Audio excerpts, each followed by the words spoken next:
안녕하세요. 지게책입니다. 제가 오늘 소개할 책은 올더스 헉슬리의 멋진 신세계입니다. 20세기 1932년에 쓰여진 소설입니다. 소설의 배경은 기원 632년, 여기서 말하는 기원이란 1908년 헨리 포드가 최초로 T형 자동차를 생산한 날입니다. 1908년을 기원으로 해서 632년, 현실로 따지자면 2540년도를 배경으로 하는 소설입니다. 이 배경인 세계국은 대량 생산 자본주의 사회입니다. 가장 큰 이념은 만인은 만인의 소유. 그리고 이 책의 겉표지가 딱 멋진 신세계를 표현해주고 있어요. 높은 고층 빌딩들과 시험관에서 자라는 아기들, 그리고 여기 알약. 이 세 종류가 멋진 신세계를 딱 표현하는 일러스트예요. 이 세계국에는 38층을 저층으로 생각할 정도로 초고층 빌딩의 사회가 형성되어 있으며 부모 자식이 따로 없습니다. 임신과 출산이 아닌 난자와 정자를 결합하여 모두 시험관 아기로 태어나 인큐베이터에서 길러집니다. 어머니, 아버지, 가족이라는 것을 부끄럽고 역겹게 생각합니다. 만인은 만인의 소유라는 이념으로 자유로운 성생활을 즐기고 스포츠와 영화를 좋아하는데요. 이곳에는 촉감 영화가 있어요. 현재 저희가 누릴 수 있는 영화가 4D까지 나왔잖아요. 여기는 이제 스크린으로 영화를 보면서 촉감까지 느낄 수 있고 그 주인공들의 감정까지 느낄 수 있어요. 말하자면 6D 영화인 거죠. 그리고 이 세계국은 철저한 계급사회입니다. 태생부터 유전자를 조작하여 필요에 따라 계급을 분류하는데요. 정상적인 난자와 정자로 생산되는 알파와 베타 계급, 그리고 유전자 조작으로 한 쌍당 96명의 일란성 쌍둥이를 생산하는데 이들을 감마, 델타, 엡실론이라고 부릅니다. 모두가 시험관으로 태어나기 때문에 외모로 쉽게 구분할 수가 있어요. 그리고 계급별로 옷 색깔을 다르게 입습니다. 인위로 혈액량을 조절하여 신체, 지적 능력을 애초에 철저하게 통제한 상태에서 부활을 합니다. 하위 레벨로 내려갈수록 키가 작아지고 못생기고 지능도 낮아집니다. 알파는 주로 회색 옷을 입으며 가장 우월한 유전자로 외모도 출중하고 엘리트입니다. 베타는 자주색, 알파보다는 아래 계급이지만 하위 계급보다는 여가를 즐기는 삶을 살고 있는 계급이에요. 그리고 감마는 초록색, 델타는 카키색, 엡실론은 검정색으로 하위 계급들은 태어날 때부터 각자의 직업이 정해져 있어요. 어떤 일을 하는지, 노동을 하는지. 그리고 조기 교육과 수면 교육으로 주입식 교육을 받는 이들은 각자에게 주어진 계급이나 임무에 행복을 느끼고 만족하며 삽니다. 사회적 우월성을 최고에 결부하지만 그 어떤 계급도 전혀 불만을 느끼지 않습니다. 왜냐하면 이들의 행복을 통제하는데 이 소마라는 알약이 굉장히 큰 역할을 합니다. 여기 알약이 많이 나오죠? 이들은 소마라는 알약을 매일 복용하는데요. 이 알약은 부작용이 없는 마약입니다. 모두가 쉽게 소지를 하고 매일 복용을 하고 있고요. 괴로움을 느낄 틈이 없게 항상 행복함을 느끼면서 살게 해주는 그런 약입니다. 이제 주요 등장인물을 소개해 드릴게요. 버나드 마르크스는 심리학자인데요. 알파 중에서도 플러스 계급으로 태어났어요, 애초에. 근데 이때 시험관에서 실수로 알코올이 잘못 섞여서 알파임에도 키가 조금 작고 못생기게 태어났습니다. 그래서 그는 스스로 열등감을 갖고 스트레스를 많이 받습니다. 그로 인해 세상에 대한 의문과 불만을 최초로 느끼게 되죠. 그리고 베타 계급의 여성 레니나가 나오는데요. 모두의 사랑을 받는 여자인데 유일하게 버나드에게 호감을 갖습니다. 두 사람은 여행을 가기로 해요. 특별히 야만인 보호구역에 가보기로 합니다. 현재 세계국이 아닌 이 야만인 보호구역은 접근 금지구역인데요. 심리학자인 버나드는 총통 무스타파 몬드에게 허락을 받고 그곳으로 여행을 가게 됩니다.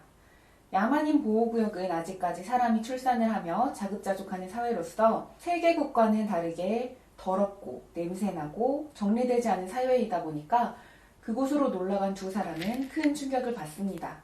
그리고 그들은 그곳에서 일반 야만인들과는 조금 다른 존이라는 인물을 만납니다. 오래전에 세계국의 소장이 베타 계급의 린다라는 여자를 데리고 이곳을 여행을 했었는데요. 그러다가 그녀를 잃어버렸고 되돌아오는 길까지 그녀를 찾지 못하고 그냥 버린 채 홀로 돌아온 일이 있었습니다. 그때 남겨진 린다가 낳은 아들이 바로 존인데요. 세계국에서는 모든 여자들이 임신 대용 약을 먹고 있는데 린다에게는 약이 없었기 때문에 임신과 출산을 하게 되었고요. 관리를 전혀 받지 못한 린다는 엄청난 비만, 엄청 뚱뚱한 여자가 됩니다. 그리고 존은 야마닌 구역에서 우연히 얻은 윌리엄 셰익스피어 전집을 정독하면서 지냈는데요. 소설 속 대사들을 인용하여 4대 비극에 도취되어 있었고 그와 반대로 세계국 사람들은 자신들은 항상 행복하다, 행복함에 취해 살았습니다. 버나드는 여행을 끝내고 린다와 존을 세계국으로 데려옵니다. 린다의 존재는 엄청난 화제거리가 되었고요. 야마닌 구역에서 자란 존 역시 관심의 대상이 되었습니다. 존이 보는 세계국 사람들은 철저한 통제 하에 살며 노예의 삶을 바보같이 행복하게 느끼면서 사는 그들을 보며 멋진 신세계에 대한 강한 거부감을 느끼게 되는데요.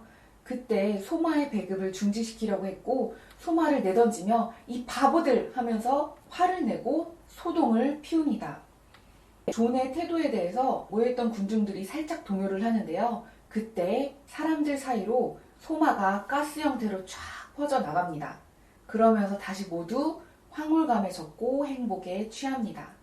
이 사건으로 존은 총통 무스타파문드와 독대를 하게 되는데요. 둘의 대화에서 사상이 극명하게 갈리는 게 보입니다. 총통은 모두의 행복과 안정을 신봉하고 약물을 이용해서라도 여건을 안락하게 만드는 신세계의 사람이었고요. 존은 신을 원하고 시와 진정한 위엄과 자유와 선을 원하고 죄를 원하는 구세계의 사람이었습니다. 여기에서 이제 재밌어요. 17장에 보시면은 둘이 대화하는 내용이 나와요. 17장 끝부분에 368페이지 두 사람의 대화 내용을 살짝 읽어드릴게요. VPS라는 격정 대용약을 정기적으로 복용한다는 설명을 하고 있었는데요. 격정 대용약을 먹으면 우리는 불편함을 느끼지 않는다. 아드레날린이 생성이 된다. 이런 얘기를 하는데 거기에 대해 존이 말합니다. 하지만 저는 불편한 것을 좋아합니다. 우리는 그렇지 않아. 총통이 말했다. 우리는 여건을 안락하게 만들기를 좋아하네. 하지만 저는 안락을 원치 않습니다. 저는 신을 원합니다. 시와 진정한 위엄과 자유와 선을 원합니다. 저는 죄를 원합니다. 그러니까 자네는 불행해질 권리를 요구하고 있군 그래. 그렇게 말씀하셔도 좋습니다. 야마니는 반항적으로 말했다. 불행해질 권리를 요구합니다. 그렇다면 말할 것도 없이 나이를 먹어 추해지는 권리, 매독과 암에 걸릴 권리, 먹을 것이 떨어지는 권리, 이가 들끓을 권리, 내일 무슨 일이 일어날지 몰라서 끊임없이 불안에 떨 권리, 장티푸스에 걸릴 권리, 온갖 표현할 수 없는 고민에 시달릴 권리도 요구하겠지? 긴 침묵이 흘렀다. 저는 그 모든 것을 요구합니다. 야마닌이 마침내 입을 열었다. 무스타파몬드는 어깨를 추슬렀다. 마음대로 하게. 대화 내용이 굉장히 재밌죠. 야마닌 보호구역에서 희노애락을 느끼며 지냈던 존은 이해하지 못하는 거죠. 그리고 그가 특히 좋아했던 게 셰익스피어의 4대 비극이었거든요. 그래서 고통을 통해 인간은 성장한다는 생각을 하고 있었기 때문에 총통과 대화가 아예 통하지 않습니다. 그렇게 하행해서 섬으로 전출되게 되는데요. 소설의 끝부분에는 존이 홀로 생활하는 모습이 나옵니다. 이 존이 혼자 생활하는 모습은 신세계 사람들에게 관심거리가 되었고 그들은 존의 행동을 보며 마치 영화를 보듯이 즐기고 웃습니다. 그리고 여기 세계국에 존이 잠깐 머무를 때 존과 레니나가 약간 서로의 호감을 보였어요. 근데 이 세계국에서는 성생활이 자유롭다고 했잖아요. 만인은 만인의 소유이기 때문에 특정 인물과 4개월 이상 교제할 경우 바보 취급을 받는 그런 곳이었어요. 그래서 육체적 관계가 굉장히 자유로웠고 레니나는 존에게 약간의 호감을 느끼면서 당연하게 서스럼 없이 육체적 관계를 요구합니다. 그때 존은 이 여자 뭐지? 굉장히 강한 거부감을 보였습니다. 감정의 단계 없이 단순히 성적 유의를 원하는 레니나에게 매춘부라고 거침없이 이야기하며 강하게 밀어냈습니다. 그런데 이제 막상 혼자 외딴 곳에서 생활하다 보니 레니나가 자꾸 머리에서 생각이 나는 거예요. 그래서 존은 스스로를 벌하기 시작합니다. 근데 그 모습마저 촬영해서 결국엔 영화로 만들어내는 신세계 사람들. 얼마 뒤 존은 목을 매달아 자살한 채로 발견되며 소설이 끝이 납니다. 야만국과 문명국, 구세계와 신세계. 바보 같은 행복보다는 고독을 찾아 도망친 존. 그랬던 존은 인간적 가치와 자신의 존엄성을 침해당했다 느끼며 자살을 하게 됐어요. 20세기에 쓰여진 이 소설은 반유토피아적이면서 굉장히 많은 생각을 하게 합니다. 20세기에 쓰인 책치고는 문명의 발달, 기술의 발달로 변하게 될 세상을 이 올더스 석슬리 작가가 굉장히 재미있게 표현해낸 책인 것 같아요. 요거 직접 읽어보시면 더 재미를 느끼실 거예요. 시간이 되실 때 한번 읽어보시기 추천드립니다. 감사합니다.